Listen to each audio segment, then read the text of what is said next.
Kanang murag kawayan mo na bukawi. Oh, gilimburan ang kuan. Palkata mamatay na gilimburan siya. Patyon yun siya para ng murag mga kawayan. Puno kay bukawi. Ay, kainit ba eh?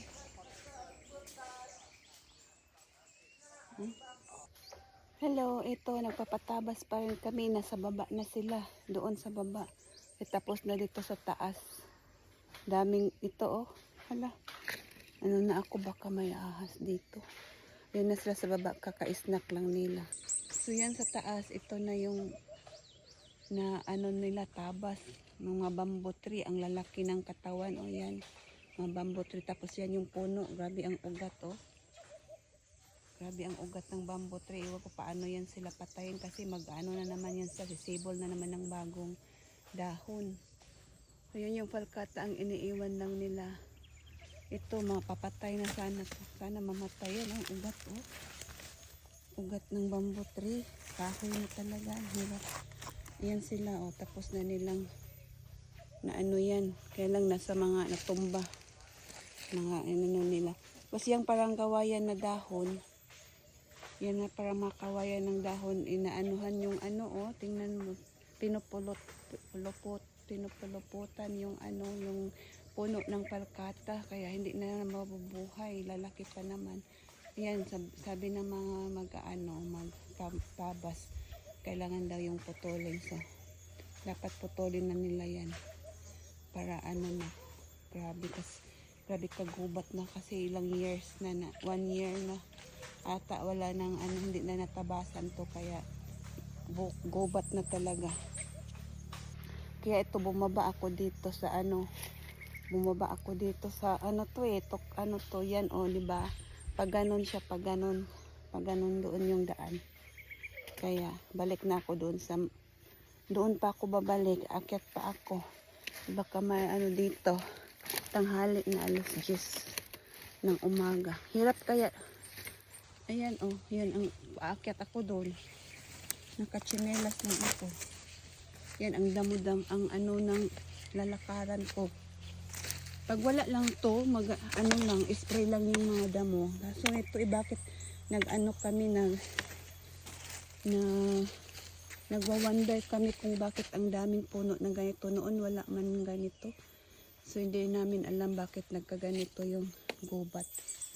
Yan palkata malaki na yung puno niya.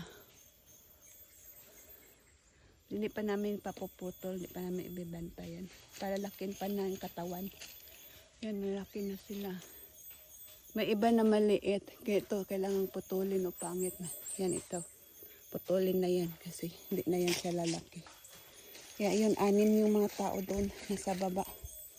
So i-check natin ulit yung nila.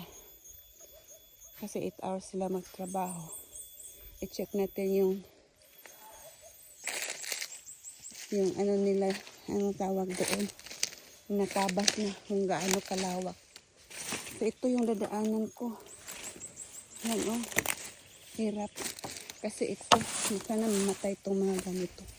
Mamatay ito. Hindi pa naman kasi hindi yan siya kahoy. Yan ang dahon niya. Maraming may bunga. Matay na sana yan sila. So doon ako sa may usok papupunta. Ayan, natabasan na nila to lahat. Laki ng kasi 3 hectares kasi to. Kaya pang 5 days na, pang 5th day na ngayon na pagtabas. Buti na lang lumalaban yung mga laman na. Careful ako dito kasi baka may alam mo na. Ay, may dito snake. Meron pa naman daw malaking snake dito na nangahabol. Kaya, yan. Ito. Natakot ako maglakad. Kaya i-check natin mamaya. Di na ako magtambay doon kasi mainit. Sobrang init. Pinagpawisan ako. Kaya yung natabas nila ng mga kahoy. Pachinso pa yung iba namin. Tapos pa-spray.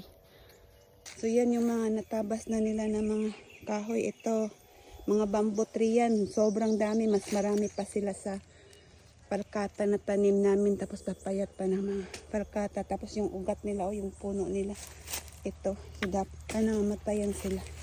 Papa-sprayhan pa namin to, tapos paanuhan yan, ang kalat-kalat lang, mamatay lang yan sila hopefully.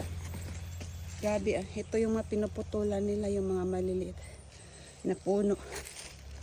Ay, gastos ang farming. Marami na kaming gastos dito, wala pa kaming kita. Palagi lang gastos. Wala pang return of investment.